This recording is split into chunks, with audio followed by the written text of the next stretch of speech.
Welcome to Shorty SuperCoach. What's going on, guys? Big week ahead here. We got to make some serious trades. I'll tell you what, if I could make 5 trades, I probably would. I took a few notes down from the live sesh the other day, so I'll run through a few things in no particular order, and I might forget some. Who knows? We'll see how we go. But yeah, Shorty's pretty buggered, to be honest. Had school camp throughout the week, so again, went to the footy also Thursday night. So ideally, this preview comes out on Thursday night, but the last couple of weeks, start of the season, it's been a little bit slow, so I do apologise. I'll be struggling to get this one out before the bounce, which makes it a little bit irrelevant, but hopefully you still get around some of my thoughts and a few of the stories. But yeah, camp was good. Went mountain bike riding, went for a hike, went surfing. I'll tell you what, I cannot surf. People look at me and they're like, oh, you must be able to surf, bro, because I've got sort of blonde hair and that, but cannot surf. It was pretty frustrating, to be honest. Fell over that many times in about an hour. Then it was freezing cold once I got out of the water. But good stuff it was. I haven't also slept in a tent for a while. That was something else. I had just a one-man tent. It was tight. It was cozy as in there. And yeah, it was something else. Like, obviously, Shorty's not exactly a morning person, so waking up at 7:15 and bang, you're straight on the clock. Like, you're getting out, you're helping sort of get ready, and people are asking questions, and you're getting breakfast, and you got to be like switched on straight away. Man, I would have looked like an absolute corpse walking up to those students and those teachers. Shorty ain't ready to socialise before 8 o'clock, and that's even pushing it. But it was good fun. Gee, funny as one of the blokes, I won't name him, but one of the students, we were like all cooking. The teacher sorted me out. He said, mate, come on camp and I'll cook for you. I was like, no worries, mate. Maybe a nice little curry. It was fantastic. And one of the other boys, they were able to like bring their own thing. Some had your 2-minute noodle options. Other had, like pretty good setups. This one young fella, funny guy, he's brought the beef kebabs, like those thick ones from like Safeway or Coles. Fair to say they were too thick. The cooking didn't go even. Didn't quite go to plan. It was pretty nicely cooked on the outside, maybe even burnt. But the young fella bit into it. Was raw on the inside. He's lucky it wasn't chicken, mate. It looked disgusting, but no, it was funny. It was good stuff, actually. It's pretty cool to be able to have a job where you can just go on camps and spend a couple of days. But yeah, man, I'm just super tired. Like, in hindsight, I committed to the Dogs Brisbane game like a month out, and then camp fell on like the same sort of time frame. In hindsight, I kind of wish I didn't go, because it was just like camp straight off the MCG, and you get back, like, by the time we get to sleep, it's at least midnight, maybe after. And yeah, it's just been a whopper day, and Shorty's just ready to chuck the footy on and really chill out, and maybe pay for his internet bill would be great too. But just connect the internet. But yeah, like I said, you got to nail these trades this week. Price is about to change. Players coming up to their third game. And there are so many players and so many options that we could do. There's some really popular ones that I'll talk about. I will firstly go through the teams. But yeah, then we'll dive into that notepad and the discussion points that I sort of got from the live sesh. And we'll go from there. So we won't focus too much on that game. But yeah, obviously Hopper out. We talk about him in a moment. Disappointing. Some people probably trading, some holding. I'll let you know what I'm doing in a moment. And then I think it was pretty bruise-free. Whitfield and Kelly coming back's big for the Giants. Maybe Hewitt, a bit of point of difference for some. Jack Steele we knew about well in advance. Port threw the axe a bit, didn't they? Definitely threw the axe. And how is Tom Stewart back? I've got no idea how Tommy Stewart is back. Constable is dropped. That really hurts. I don't know how. I guess Will Powell's probably the one, but that absolutely hurts, because I thought he was a reliable D6, and now he's not even in the team, so that could send a few really scrambling. Gawn is out, as we know.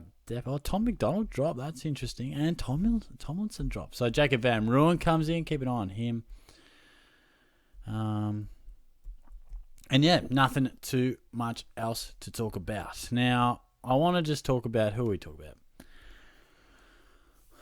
Let's just start with looking at my team. And I think I'm treating this week as generating as much cash as possible. So I'll take a look at my team in the moment and just kind of Worked my way through it. LDU, going to be a superstar. Is he a must-have? No, I don't think he's a must-have. If I said, if you said, Shorty, where's he going to rank in terms of overall midfielders? I'd probably say 8 or 9 by the year's end. Like, I don't know. I mean, he could come out and break out and average 115, 120, and he might be top 5. But I do still see him ending up somewhere averaging between 108 to 112, which is fantastic. But he will cop more attention. There's no doubt about that. So, now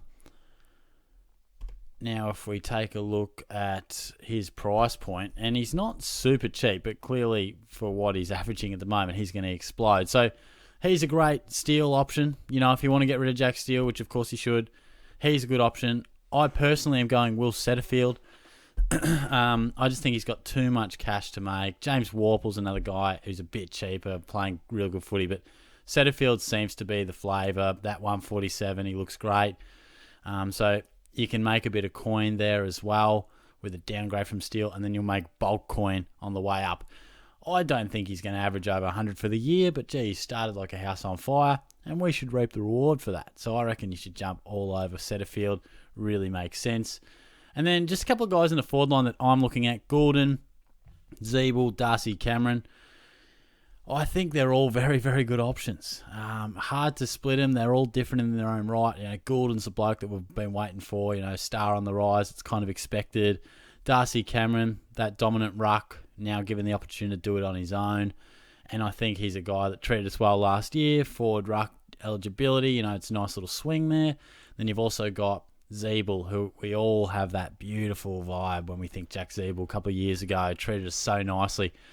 Did Aaron Hall come back? Not that I think a few people ask how will Aaron Hall sort of affect Jack Zeeble? Well, when he averaged 107, Hall averaged 105 from about 20 games. So I don't think it'll affect him crazy, but he's not even back, which is really interesting. Yeah, right. Interesting. So, yeah, that's fine. But I am trying to maximise cash. So I think I'm going to go Zeeble. I'm trying to maximise that cash at the moment. But the live session was really, really good during the week. People were pumping out real good trades. I was feeling like most people had a really good grasp on what they were doing. A few people were talking about Jared Witts and Sam Doherty, trading them out. I'm not a fan of that. It's not like these guys are potential premiums and we're not sure. Jared Witts, top 2 or 3 ruckman, consistent as ever. Doherty, a slightly below par week, but doesn't mean we need to turf him. And people want to get in Nick Daicos, and I get that. And look, I slightly understand it, that sort of hustle to get Nick before he really goes bang. We'll probably never be able to get Nick Daicos at 500k for the rest of his career. But I personally don't like the idea of trading out premiums to either get cash or... Because the idea is that we really want to build up other players to premiums, not get our own premiums out. So I kind of understand the Doherty one. The Jared Witts one, I absolutely didn't understand. But if we look at some other players, Chandler, I think, someone like Chesser, who I think has actually held his spot, which I probably didn't think he would, but gee, he needs to play some decent footy soon, or he will be out of that team in a heartbeat. So we need Campbell to really lift. But I definitely understand going Campbell, Chesser to Chandler, who I think is forward mid, or he's just forward. So that doesn't make sense, but you get what I mean. Someone like Chesser who's struggling, you could go to a better cash cow option, or you could do it with Fergus Green as well if you wanted to just inject that cash. So we don't want to miss the boat. This week is all about correctional trades. If you got something wrong, or if you missed someone, or they're going better than you thought, get them into your team. Use that trade boost. It's what it's there for. I'm telling you, I could be trading out Wanganeen Miller, Cunnington, Bruin, Hopper, Steele. I could have swung the axe all different ways. Sometimes just prioritising, and I tend to work that out on the break-evens. And look, it's a tough one at the moment because we have quite a bit to think about. So there are quite a lot of decisions to make. And Jacob Hopper, look, I'm holding him. Like I said, he's the least of my worries. It looks like he's out for 1 week, which hopefully isn't too bad.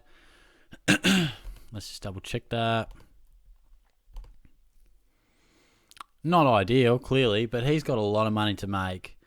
And I've just got other guys that I think should go out of the team before Hopper.